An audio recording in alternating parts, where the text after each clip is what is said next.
말씀을 듣기에 앞서 잠시 기도합니다. 은혜가 풍성하신 하나님 아버지, 이 시간 우리를 부르시고 주의 음성을 듣게 하시니 감사합니다. 성령 하나님, 우리 마음 가운데에서 밝히 비춰주셔서 주의 음성을 듣도록 하시고 주의 말씀 가운데 우리에게 보여주신 성도의 길, 예수 제자의 길을 보여주셔서 우리가 그 길을 온전히 살아 하나님 아버지께 영광 돌리게 하여 주시옵소서. 예수님의 이름으로 기도드립니다. 아멘. 여러분들이 동부에 여행을 가신다면 한 군데 여행지로 추천할 만한 곳이 있습니다. 펜실베니아주의 랭카스터라고 하는 도시인데요, 이 도시에 9월달이나 10월달쯤 가면 정말 아름다운 그 울긋불긋한 그 단풍의 모습을 볼 수 있습니다.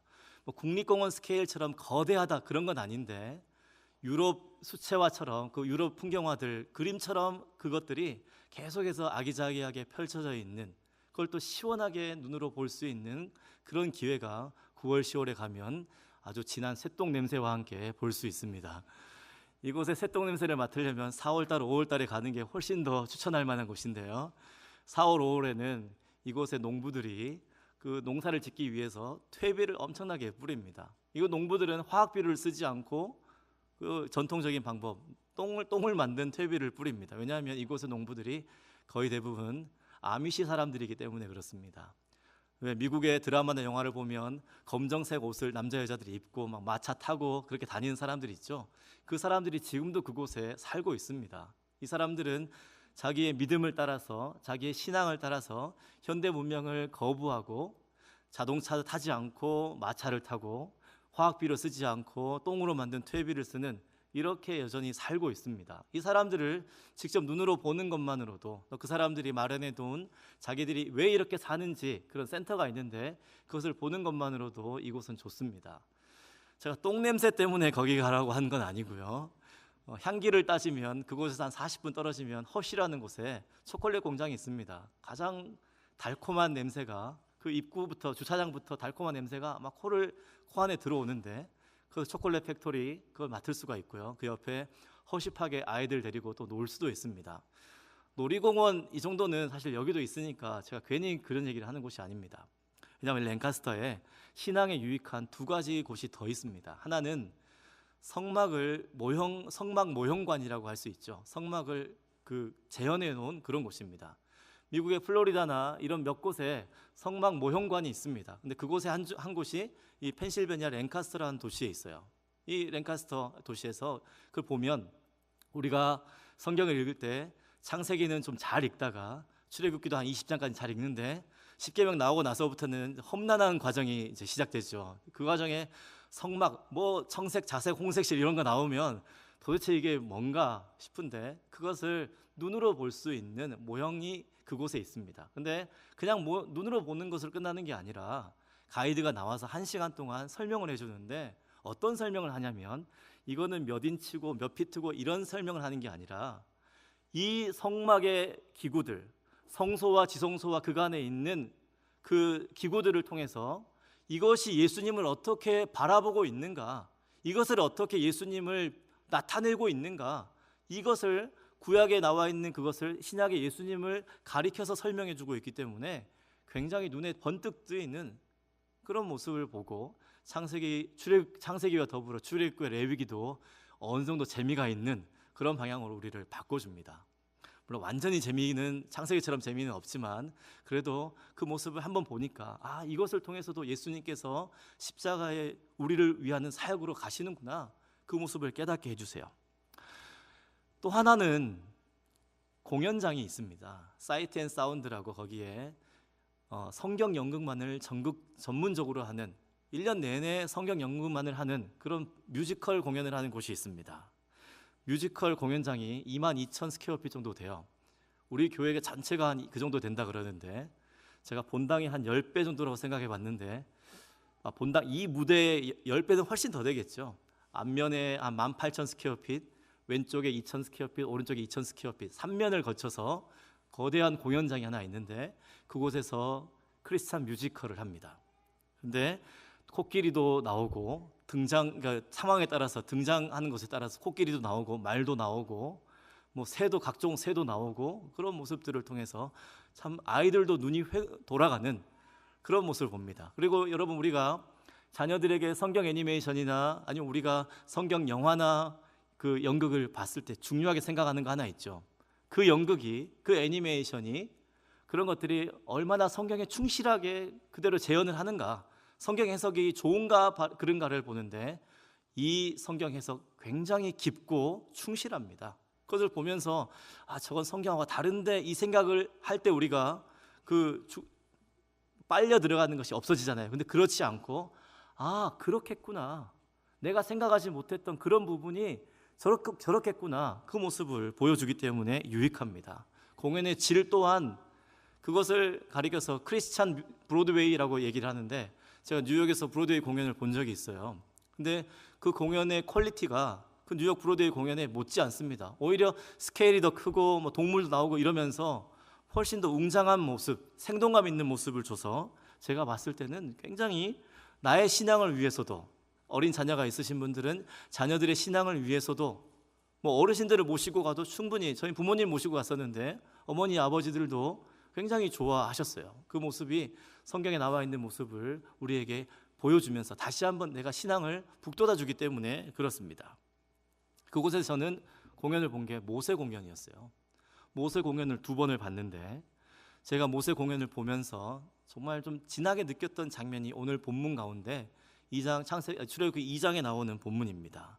오늘 본문에 모세도 나오지만 또한 나오는 게 2명의 여자가 나오죠. 여러 명의 여자가 나오지만 2명 주인공급의 여자, 바로 모세의 2 어머니 나오죠. 이 어머니를 한번 살펴봅니다. 한 명의 모세의 2 어머니 중에 한 명의 이름은 요게벳입니다.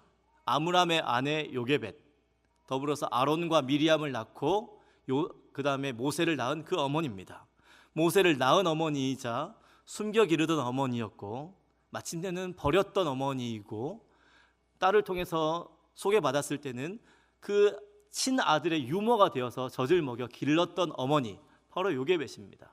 또 한 명의 이름은 나와 있진 않아서 불분명한데 성경학자들이 한 3명 정도의 이름을 거론하거든요. 셋 중에 하나일 것이다 라고 얘기하는데, 아무튼 신분은 확실합니다. 이름은 불확실하지만 신분은 확실합니다. 공주죠. 바로의 딸, 공주로서 신분은 확실합니다. 이 나라에서 최고로 고귀한 여자입니다. 그는 또한 모세의 생명을 구한 어머니입니다. 여러분, 모세라는 이름 자체가 물에서 건져내었다, 물에서 살려주었다라는 의미를 가지고 있는데, 이 모세의 양어머니가 모세를 구하면서 갈대상자 가지고 와봐라 시녀들에게 이야기하면서 데려왔을 때 그를 물에서 건져내었으면서 지어준 이름이 바로 모세입니다. 모세에게 이렇게 2 어머니가 있고 2 어머니 사이에서 자랐습니다. 먼저 친어머니이자 유모인 요게벳. 여러분, 모세는 요게벳의 영향을 받으며 살았던 것이 틀림없습니다. 왜냐하면 9절부터 10절을 보면 모세가 처음부터 왕궁에 살았던 것이 아니라는 걸 알아요.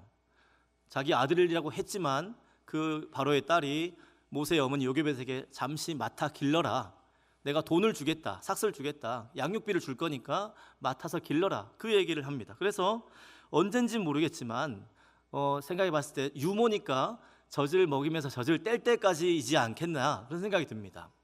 여러분, 그러면 기간이 어느 정도일까요? 요즘에 아이들 언제까지 젖을 먹습니까? 보통 1살 전후로, 돌 전후로 젖을 요즘에 먹이더라고요. 근데 옛날은 그렇지 않았죠. 옛날은 그렇지 않았습니다. 제가 얼마 전에 들었을 때 충격받은 게, 어떤 사람은 좀 7살 때까지 젖을 먹었다고, 엄마 젖을 먹었다고. 7살 때까지 먹은 거는 정말 충격이어서 그 7살을 기억하는데, 그래도 이제 그때까지는 다 아니더라도 과거에 영양이 부족했고 또한 문화가 그러니까 좀 그 7살까지는 아니더라도 조금 더 그 안에서 어느 정도 먹지 않았을까, 이 엄마 밑에서 기름을 양육을 받지 않았을까, 그런 생각을 합니다. 동시에 그러면서 젖을 먹이면서 어머니가 그냥 젖만 먹입니까? 이야기도 하고, 얘가 알아듣든지 못 알아듣든지 이야기도 하고, 자기의 원하는 꿈도 얘기하고, 그런 시간을 갖지 않습니까? 그러면서 자연히 모세는 어머니의 영향, 친어머니 요게벳의 영향을 받고 살았죠. 또한 양어머니인 바로의 딸, 바로의 공주로부터도 영향을 받고 자랐습니다. 바로 왕자의 교육을 받았던, 이집트 왕자의 교육을 받았던 그 모습에서 우리가 확인하는데, 어머니는 이 모세가 자라서 거대한 이집트 제국을 통치하는 그런 지도자로 성장하기를 바랬습니다. 그래서 온갖 교육들을 받았죠. 나라를 다스리기에 기본적인 학문들, 그리고 나라를 그냥 우리만 다스리는 게 아니라 다른 나라와 외교 관계가 필요하기 때문에 그런 외국의 언어들도 배웠고, 그리고 이집트에서 신학도 배웠을 겁니다. 최고로 여기는 태양신 라를 비롯한 그 각종 신들을 어떻게 섬겨야 되고 어떻게 경배해야 되는 그런 신학 공부도 배웠을 겁니다. 이렇게 어머니의 뜻을 따라서, 양어머니의 뜻을 따라서 장대 지도자로 성장해 나가는 그런 최고의 교육, 그런 어머니의 영향을 이렇게 받았습니다. 이런 것을 그 극에서는 이렇게 표현합니다. 두 어머니가 모세를 사이에 두고 자기의 노래를 하는 것을 보면, 노래 배틀을 하는데요, 한 어머니가 요게벳이 노래를 하고, 그러면 좀 있다가는 그 양어머니가 노래를 하고, 계속해서 노래 싸움을 하는 그 두 어머니가 합쳐서 모세를 위해서, 자기 나름대로는 모세를 위해서, 또 모세를 자기 영향으로 끌어오기 위해서 그 노래하는 모습으로 그렇게 처리를 해줬습니다. 프로즌의 엘사와 안나 노래 부르는 것보다 더 진하게 남아있는 그 두 여인의 노래였거든요, 저한테는. 아무튼 이렇게 모세는 두 어머니의 영향을 받았습니다. 여러분들, 똑같이 두 명이 영향을 주더라도, 우리가 자녀를 기르더라도, 여러분, 내가 성장한 모습을 보더라도 어머니의 영향을 더 많이 받았습니까? 아니면 아버지의 영향을 더 많이 받았습니까? 친부모님 사이에서도 우리가 둘 사이의 영향을 더 많이 받는 게 있는데, 이 두 어머니 사이에서 모세는 어느 어머니의 영향을 더 많이 받았을까요? 여기에 대한 힌트가 오늘 본문 11절에서 15절에 나오는데, 특별히 이 11절에 15절의 사건은 모세의 살인 사건이 기록되어 있는 그런 본문이에요.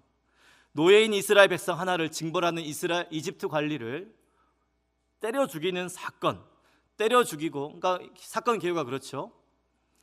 한 이집트 사람이 한 히브리 사람을 못 살게 굴자 모세가 나타나서 이 이집트 사람을 때려 죽이고 그 시체를 모래 사이에 유기하는 그런 모습이 나타나 있습니다. 11절 12절에 보면 모세의 범죄 현장이 나타나 있습니다. 그런데 이 11절 12절에서 우리가 생각해 볼 것이 두 가지가 있는데, 첫째 하나는 우리가 알 수 있는 게 두 가지인데요, 첫째 하나는 모세가 정말 힘이 세겠구나 이 생각을 합니다. 모세가 무술 교육을 왕실에서 받았겠구나 이 생각도 듭니다. 왜냐하면 사람을 때려 죽이는 것 사실 좀 어렵지 않겠습니까? 그것도 성인 남자를 때려 죽이는 것, 주먹으로 때려 죽이는 것 결코 쉽지 않을 겁니다. 근데 모세가 그것을 해냈습니다. 그것을 해냈어요. 처음에 생각해 봤을 때 왕자인 지위가 있기 때문에 이 이집트 관리가, 이집트 사람이 처음에 몇 대를 맞았겠지만 그 뒤에는 피했을 게 틀림없는데, 자기 죽을 것 같으니까 막 피하고 반격했을지도 모르는데 그것을 아랑곳하지 않고 모세가 때려 죽이는 모습을 보면 참 모세가 힘과 무예가 출중했겠구나 이건 생각할 수 있습니다. 더보다 더 중요한 것은 모세가 누구의 편이냐, 바로 이스라엘 편이라는 것을 우리가 생각해 봅니다.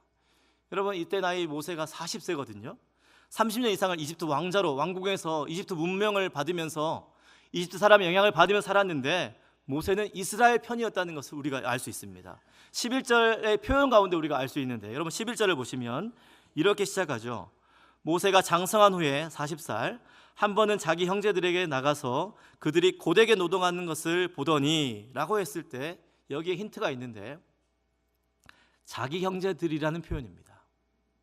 여러분, 모세는 그냥 이스라엘 노예들에게 간 거 아니에요. 자기 형제들인 이스라엘 노예들에게 간 겁니다. 근데 여기 이 출애굽기 누가 썼습니까? 모세가 썼거든요. 이때 모세의 기분을 누구보다 모세가 잘 알고 있어요. 근데 자기가 이미 이 당시에 이스라엘 사람을 나의 형제라고 인식하고 있었다는 것을 여기서 밝히고 있습니다. 그래서 편안하고 시원하고 안락한 그런 이집트 왕궁을 벗어나서 나의 형제들이 얼마나 고통 가운데 있는가, 그것을 보기 위해서 이집트의 뜨거운 태양이 장렬하는 그곳, 공사 현장이 먼지 있고 더럽고 위험한 그곳으로 자기 형제들을 보기 위해서, 자기 형제들의 고통을 보기 위해서 나아간 겁니다. 그리고 자기 형제 중에 한 명이 폭행이라는 부당한 대우를 받자 그 피해자의 편에서 자기 힘을 사용해서 그를 구원해내려고 했던 거죠. 여러분, 이런 단어들과 이런 사건의 정황은 모세가 두 어머니 요게벳과 바로의 딸, 바로의 공주 이 두 명 사이에서 요게벳으로부터, 이스라엘 어머니 요게벳으로부터, 그 노예인 어머니로부터 더 영향을 많이 받았다는 것을 우리에게 보여줍니다. 요게벳의 영향을 더 많이 받았다는 것은 그의 어머니로부터 물려받은 그 신앙이 그의 마음 가운데 중심에 들어 있어서 정말 쌓이고 쌓였던 그 이집트의 학문과 이집트의 지혜보다도 하나님을 믿는 신앙으로 더 뭉쳐 있다, 그의 중심이 하나님에 대해 가 있다, 이것을 보여줍니다. 세상 사람들 보기에는 이게 덜 지혜로울 수 있어요. 뭐하러 저런 것을 하지? 여러분, 지금 이스라엘 편에 서서 모세가 좋을 게 하나도 없습니다. 생각해 보십시오. 바로의 편에 있어야 바로로부터 귀한 직임을 받고 나라를 다스릴 힘을 얻고 부와 기와 영화가 그의 손에 있기 때문에 그에게 붙어 있어야, 그가 끈이 아니겠습니까? 그게 그 끈에 잡고 있어야 모세의 앞길이 평탄할 것인데, 지금 모세는 그것을 버리고 아무것도 없는 썩은 동아줄 같은 그런 이스라엘 노예 편에 지금 선 겁니다. 여러분, 이집트를 가보시면 저 거대한 피라미드가 진짜 크다는 것을 알 수 있고, 기회가 돼서 이스라엘 사람들이 이 당시에 지었을 것으로 추측되는 그런 국고성의 잔해, 그 유적터를 가보면 어마어마하거든요. 그런 힘을 가지고 있는 이집트 왕, 그걸 생각해 본다면 이집트 왕이 그렇게 힘이 센데 왜 모세는 그 이집트 왕에게 붙지 않고 힘없는 노예들의 편에 붙었을까? 참 지혜롭지 못하다, 어리석다라고 생각할 수 있습니다. 세상은 이렇게 당연히 얘기를 하죠. 힘 있는 편에 붙어야지 네가 잘 먹고 잘 살지, 네 앞길이 평탄하지 않겠느냐.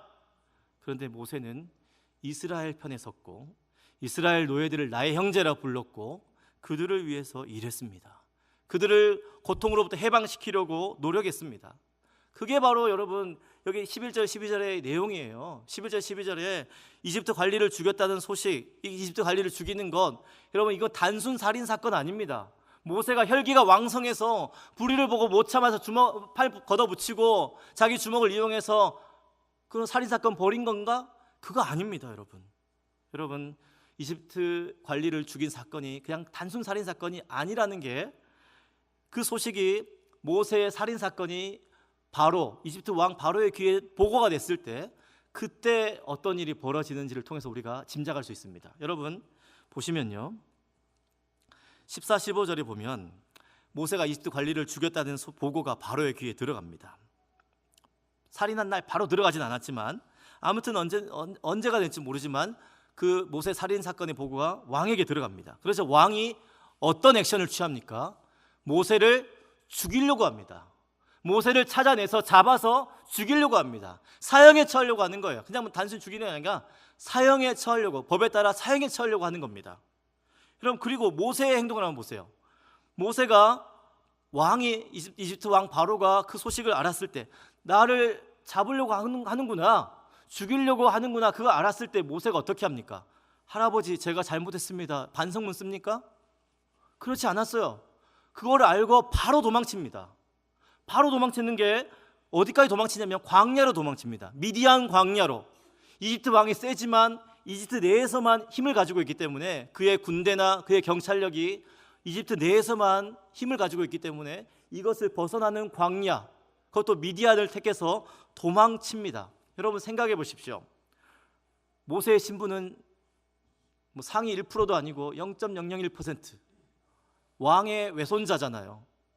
그런 고귀한 왕자가 일개 관리를 죽였는데, 일개 한 명의 이집트 사람을 죽였는데, 그렇다고 해서 왕으로부터 바로 사형당하는 것, 왕이 그 소식을 듣고 그 보고를 듣고 얘를 바로 사형시켜야 되겠다 이렇게 결심하는 것, 이런 거 이해하기가 쉽지 않습니다. 역사를 살펴보면 왕의 아들들이, 왕자들이 저지르는 그 만행이 많았거든요.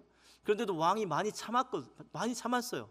그런 모습을 보면 이 이집트 왕 바로가 모세를 바로 죽이겠다고 하는 건 쉽지 않습니다. 그리고 모세 입장에서 봤을 때도 자기가 손자인데 할아버지가 나를 한 명 죽였다 그래서 바로 내 목을 치려는 것보다 이렇게 생각하는 거 역시 쉽지 않습니다.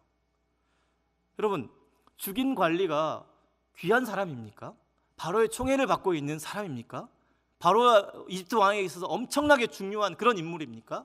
그렇지 않습니다. 만약 그랬다면 편안하고 안락하고 시원한 그 이집트 왕궁 안에서 책상 위에 앉아서 일하고 있었겠죠. 사무직을 하고 있었겠죠. 그런데 이 사람은 현장직입니다. 냄새나고 위험하고 이 이스라엘 노예들이 자칫 잘못하면 힘을 합쳐서 해코지할 수 있는 그런 현장직 공무원, 공사 현장에서 공사 관리를 하고 감독을 하고 있는 그런 사람이에요. 모두의 목숨이 소중하지만 이 당시를 생각해 봤을 때 왕자의 목숨하고 일개 관리의 목숨은 비교가 되지 않습니다. 그런데 왕이 그 보고를 듣고 사형에 처하려고 하는 것은 무언가가 있지 않을까요? 무언가가 있습니다. 그 무언가는 반역일 가능성이 가장 높습니다. 반역의 징조라고 생각했을 거예요. 가장 높습니다. 여러분, 모세의 관리 사례가 왕에 대한 반역이라면 여러분, 우리는 모세의 행동과 왕의 행동 모두 이해할 수 있지 않겠습니까? 나를 해하려는, 나에 대해서 반역하려는 자를 죽이는 것, 당연히 우리가 왕의 입장에서 해석할 수 있습니다. 나의 반역이, 나의 역모가 드러났다. 그럼 나는 잡히면 죽는다, 도망가야지. 이런 모세의 행동 역시 이거 할 수 있지 않겠습니까? 그러면 이스라엘 핍박하는 관리를 죽여서, 모세 행동은 이스라엘 핍박하는 관리를 죽여서 내가 이스라엘 편이다, 이집트 편이 아니다, 이것을 보여서 이스라엘 사람들로 하여금 같이 힘을 합쳐서 왕에 대해서 우리가 힘을 합치고 그의 권력을 부수고 우리가 나가자, 이런 시나리오가 나오는 거죠. 여러분, 모세 행동은 이스라엘에 대한 구원의 행위였습니다. 이거는 저의 해석이만이 아니라 전통적 유대인의 해석이고 또한 신약 성경이 지지해 주는 해석입니다. 여러분, 우리가 구약 성경을 읽다 보면 때때로 애매한 부분이 있습니다. 특히 역사 본문을 읽다 보면 저 사람이 과연 천국에 갔을까? 저 사람이 진짜 신앙이 있을까라고 애매한 부분도 있습니다. 사사기에 나오는 삼손이 대표적인 예인데요. 삼손이 과연 이 사람이 행실을 보면 구원을 받았을까 못 받았을까 이런 생각이 들기도 합니다. 근데 여러분, 구약 성경의 애매한 부분을 신약 성경에서 때때로 분명하게 밝혀주는 곳이 있습니다. 사사기 17장부터 이어지는 삼손에 관한 이야기는 우리가 히브리서 11장을 보면 우리가 결과를 알 수 있어요. 나중에 살펴보시고, 여러분, 구약 성경의 애매한 부분을 신약 성경이 밝히 보여주는 것으로 해석하는 것, 이거 성경으로 성경 해석하는 것 굉장히 올바른 방법입니다. 왜냐하면 신구약 성경 66권, 구약의 39권과 신약의 27권 모두 성령 하나님의 말씀이거든요. 성령 하나님의 말씀이기 때문에 구약의 말씀이나 신약의 말씀이나 모두 한 하나님의 말씀이기 때문에 내용의 통일성이 있고 내용의 모순이 없죠. 그걸 생각해 본다면 구약 성경의 애매한 부분을 밝히 보여주는 신약 성경의 말씀으로 해석하는 것 옳습니다. 자, 그러면 때마침 이 모세의 행위에 대한 평가가 신약 성경 사도행전에 있거든요. 사도행전 7장 24절 25절 한번 보도록 할까요? 사도행전 7장 24절 25절입니다. 이것은 예수 믿는 것 때문에 공회에 잡혀가서 돌에 맞아 죽기 직전에 스데반 집사님, 7 집사 중에 한 명이었던 스데반 집사님이 공회원들 앞에서 최후 변론하는 가운데 있는 말인데 20절부터 모세에 대해서 이야기를 합니다. 근데 24절, 25절이 좀 전에 했던 부분입니다. 한 목소리로 24절, 25절 읽겠습니다. 한 사람이 원통한 일 당함을 보고 보호하여 압제받는 자를 위하여 원수를 갚아 애굽 사람을 쳐 죽이니라. 그는 그의 형제들이 하나님께서 자기의 손을 통하여 구원해 주시는 것을 깨달으리라고 생각하였으나 그들이 깨닫지 못하였더라. 아멘. 여러분, 그래서 우리가 이 부분을 확인하지 않습니까? 왜 모세가 이집트 관리에게 손을 들었는지 잘 보면은 이집트 관리를 한 명을 죽인 것은 그가 그 때문에 고통당하는 한 명의 자기 형제를 구원하려는 의도가 아니었어요. 그 한 명의 성도를, 그 한 명의 형제를 구원하고 더 나아가서 자기가 이스라엘 백성들을 구원하는 구원자다, 나는 이집트 편이 아니다, 나는 이스라엘 편이다, 이것을 보임으로 하나님께서 자기를 통해서 이스라엘 백성들을 구원해 주실 거라는 것을 이스라엘 백성들에게 알려주려는 그런 시도였습니다. 여러분, 이집트 사람들로부터 이스라엘 백성들이 나오려면 왕의 힘을 꺾어야 되죠. 그 왕의 힘을 꺾기 위해서 모세는 첫 번째 액션을 취한 거예요. 그 액션을 취하면 사람들이 보고 같이 힘을 합쳐서, 이스라엘 백성들이 힘을 합쳐서 이집트에 대해서 대항하고 그의 힘을 꺾고 여기서부터 출애굽할 수 있도록 하지 않을까, 그런 의도를 가지고 나아간 겁니다. 물론 모세가 이집트 왕자였기 때문에 이집트의 힘을, 바로 왕의 힘을 알고 있었습니다. 충분히 알고 있었습니다. 이스라엘 백성들이 이기기에 힘들 거라는 것도 알고 있었습니다. 평생 공사판에 있는 사람이 평생 군대 훈련만 받는 그 군대를 이기기에는 참 힘든 부분입니다. 그러나 그는 편안한 왕자의 자리에 앉지 않았습니다. 자기가 그 자리에 앉아 있어서 입 닫고 가만히 있으면 부와 귀와 영화가 보장된다는 것, 일신의 안락이 보장된다는 것, 그거 알고 있었지만 모세는 그렇게 할 수 없었는 게, 왜냐하면 하나님께서 자기에게 주신 백성 구원의 사명이 자기 삶의 안위보다 더 소중했기 때문입니다. 모세는 하나님께서 자기에게 백성 구원의 사명을 주셨다는 것을 어머니를 통해서 알고 있었습니다. 여러분, 왜 모세의 어머니가 모세를 보호했습니까? 3개월 동안 잘생겼음을 보고라고 나와 있죠. 그 잘생겼음을 보고가 그냥 외모적인 잘생김이 아니라 하나님께서 아므람과 요게벳에게 이를 통해서 백성 구원에 큰 일을 할 것이라는 암시를 주셨기 때문에 그에 따라 믿음으로 순종하는 가운데 나타났습니다. 그리고 순종함으로 어쩔 수 없는 가운데 그를 보냈고, 다시 한번 하나님께서 기회를 주시자 그에게 최선을 다해서 하나님의 계획, 그것을 모세에게 이야기했죠. 여러분, 그래서 모세가 그 믿음을 가지고 내가 편안한 현실보다는 구원을 베푸신 하나님을 바라보는 것, 그래서 결단하는 것, 이 믿음을 가지고 나갔습니다. 이게 히브리서 11장에서 히브리서 기자가, 또 한 번 신약성경 기자가 이것을 확증하는데, 히브리서 11장 24절부터 26절의 말씀 한번 찾아와 보시겠습니까?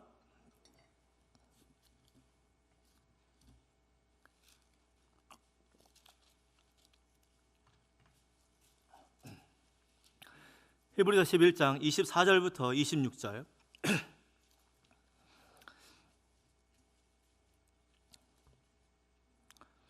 함께 읽겠습니다.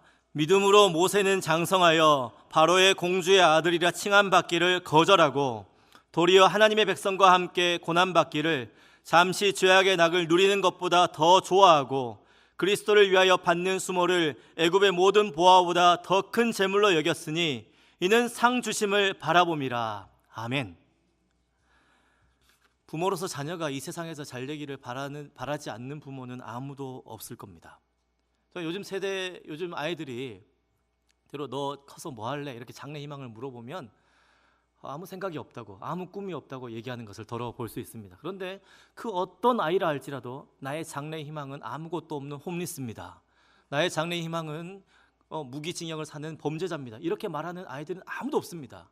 꿈이 없다라고 얘기했을 때 아이들이 기본적으로 뭘 깔고 가냐면, 먹고 사는 건 지장 없으면 좋겠다. 뭘 해도 상관없으니까 먹고 사는 건 지장 없을 정도로 그냥 뭐 특별한 내가 재밌는 뭔가를 하고 싶다. 근데 그거를 내가 꼬치꼬치 궁리하기에는 좀 귀찮다. 이 정도의 대답이거든요.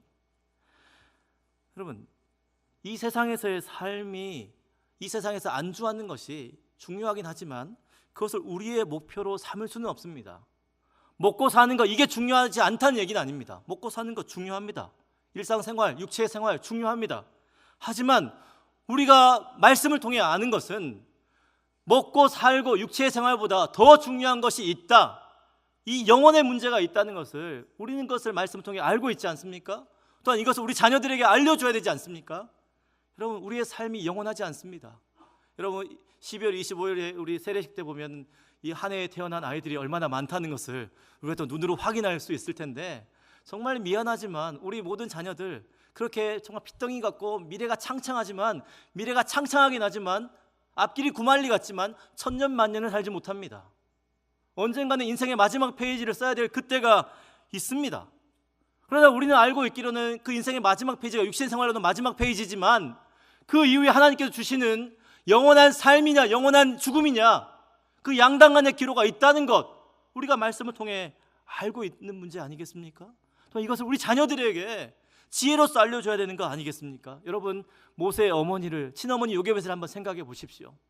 양어머니, 모세의 어머니 그 바로의 딸은 그가 이 세상에서 잘 먹고 잘 살기를, 정말 행복하기를 바랬지만 이 친어머니는 모세가 이 세상에서 뿐만 아니라 하나님의 백성으로 잘 살기를 바랬습니다.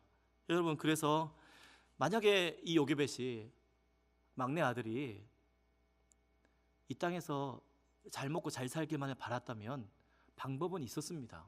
자기 입을 아무 말 안 하면, 모세는 그 공주와 계약 기간이 끝나면 왕궁에서 들어가서 왕자로서 기름을 받고 평생을 잘 살 겁니다.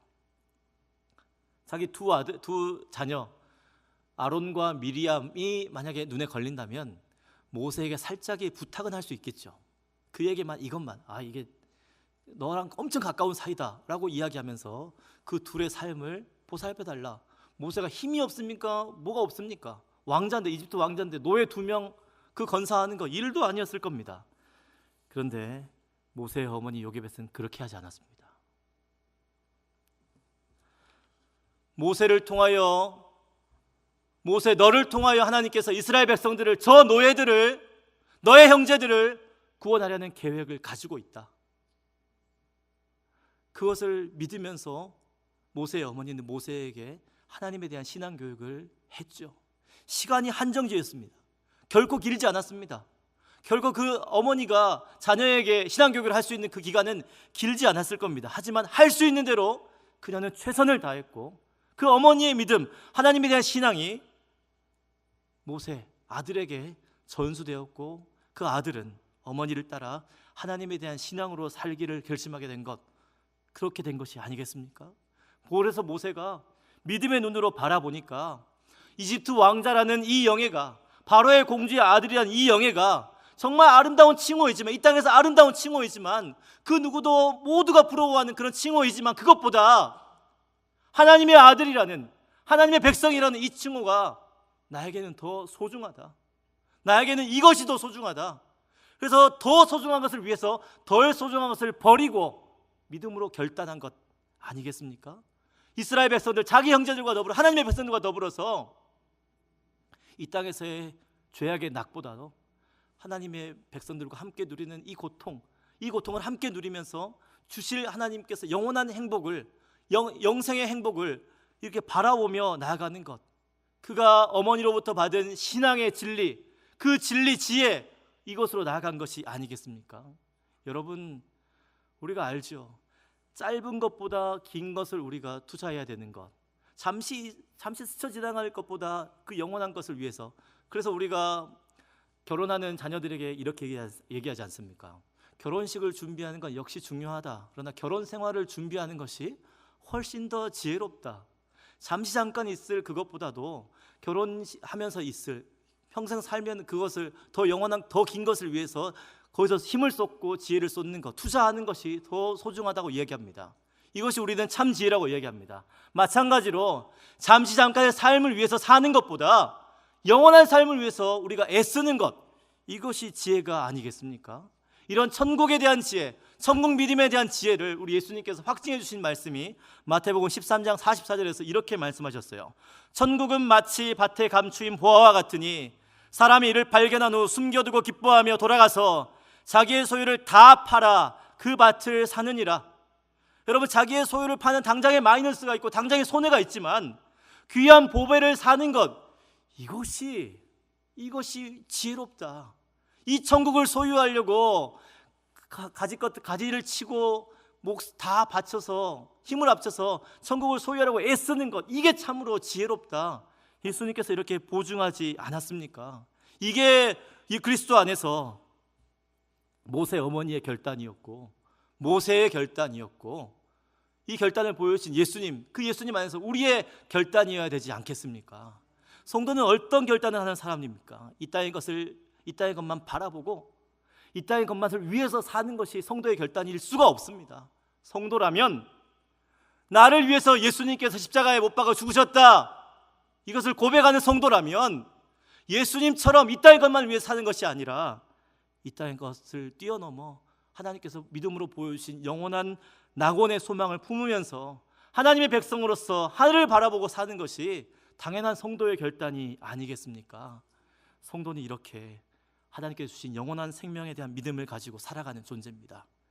내 인생의 끝은 있지만 그 끝이 완전한 것이 아니라 그 이후에 영원한 삶이 있다. 그 영혼에 빗대어 오늘의 삶을 바라보면서 무엇이 중요한 것인지를 우리가 결단하고 과감하게 판단하고 버릴 것은 버리고 그리고 하나님께서 주신 뜻대로만 결심하며 나아가는 것, 바로 이게 하나님께서 우리를 구원하신 목적이 아니겠습니까?